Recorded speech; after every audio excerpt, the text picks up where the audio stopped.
আজকে ফেসবুকে একটা আপুর ভিডিও দেখে আমিও চলে গেলাম চুড়ি বানাতে।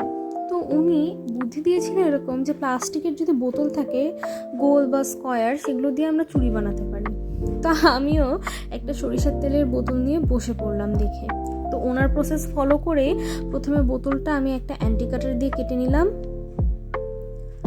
এরপরে আমি এখানে বেশ কয়েকটার জন্য কাটবো, কিন্তু কাটাটা আসলে অনেক টাফ।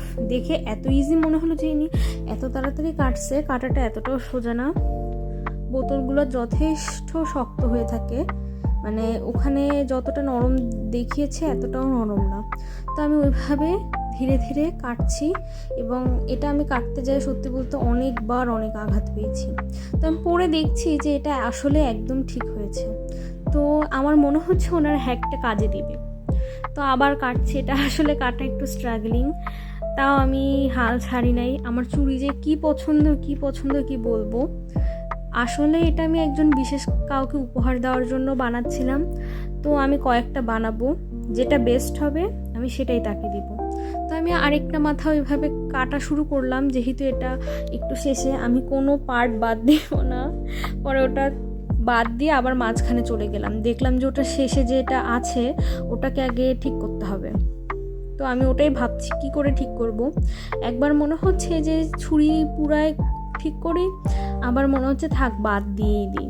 কিন্তু কাটতে যেয়ে যেটা দেখলাম, আমার হাতের কাজ খুব একটা সূক্ষ্ম না, বা এরকম না কাটার কারণে খুব একটা সুন্দর কাটে নাই, একটু ছ্যাদ্রা ব্যাদ্রা হয়েছে সমান হলেও। আর এটাই হচ্ছে বাকি অংশ, বাট আমি কোনো অংশ ফেলবো না। তো আমি যে কথা সেই কাজ, ছুরি পুড়িয়ে আমি শুরু করে দিলাম কোনা কাটা, এবং তারপরে অ্যান্টি কাটার দিয়ে কাটছি। কিন্তু এই অংশটা সবচেয়ে বেশি হার্ড, কারণ এটা বোতলের তলানি। এখন দোষ তো আমারই, আমাকে বাদ দিতে গিয়ে বলেছে আমি।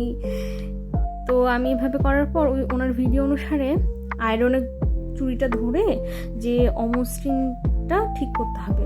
তো আমি হাতে একটা গ্লাভস পরে নিলাম, যেটা দিয়ে আমি ওভেনের জিনিস ঢুকাই। কিন্তু আসলে এই হ্যাকটা কাজে দিচ্ছিল না, মানে হচ্ছিল অনেক স্লো, আমার এত ধৈর্য নেই। তো আমি একটা তাওয়া নিলাম, নিয়ে প্রথমটা একদমই নষ্ট হয়ে গেছে। এই যে এইভাবে সেঁকছিলাম, প্রথমটা নষ্ট হয়েছে, কিন্তু দ্বিতীয়টা ঠিক হয়েছে। আসলে এত বেশি সেঁকা যাবে না, একটু খুব কম টাইমে সেঁকে উঠাইতে হবে। তো এরপরে আমি একটা সাদা কাপড় ছিল আমার বাড়িতে, সেটাই নিয়ে নিলাম। এটা কিন্তু পুরাতনই একটা সাদা কাপড়, যেটা পড়েছিল, আমি সেই পুরাতন সাদা কাপড়টাই কেটে নিচ্ছি। কেটে ওই যে প্লাস্টিকের ইটা ওটাতে জড়াবো। এখন প্রশ্ন হলো, কেন ওই প্লাস্টিকের ইটা আমাদের সমান করে নিতে হলো আগুন দিয়ে? আসলে ব্যাপার হলো যে আমরা যদি সমান করে না নিতাম, প্লাস্টিকের কাটা অংশটাও কিন্তু একটু ধার হয়ে থাকতো, তো ওটা আমাদের হাতে ব্যথা লাগতে পারতো। তো এই জন্যই ওটাকে আমরা সমান করে একটু বসিয়ে নিলাম, যে ধার যে কোনাগুলো সেগুলো আর আমাদেরকে ব্যথা দিবে না। তো এভাবে আমি আঠা দিচ্ছি। এটা কিন্তু ফেব্রিক্রিল যে আঠাটা ওটাই, এটা কোনো রকম ফেব্রিক গ্লু না। তো সেটা দিয়ে আমি মোড়ায় নিচ্ছি। এভাবে ঠিক সবগুলো মোড়ায় নিব পুরাটা। তো আমার একটা দিয়েই হয়ে গিয়েছে, একটা কাটা অংশ দিয়ে। তো এগুলোর মধ্যে যেটা বেস্ট হবে আমি খালি সেটাই তাকে দিব, আমার সেই স্পেশাল পার্সনকে। বাকিগুলো আমি দিব না, বাকিগুলো আমি নিজেই পরে নিতে পারবো যেমনই হোক। চুড়ি তো নিজে প্রথম চুড়ি বানিয়েছি বলে কথা, তো আমার কাছে এইটাই বেস্ট লেগেছে, তো আমি এটাই তার জন্য বানিয়ে রাখছি। যদি অনেকগুলো ভালো হতো তাহলে আমি আমার সব কাছের মানুষদেরকে দিতাম, কিন্তু আসলে সবগুলো ভালো হয় নাই, কয়েকটাই শুধু ভালো হয়েছে।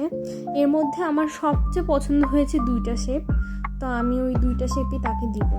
আসলে বানানোর উপলক্ষ সেই, না হলে এত হুট করে এত তাড়াতাড়ি বানাতাম না।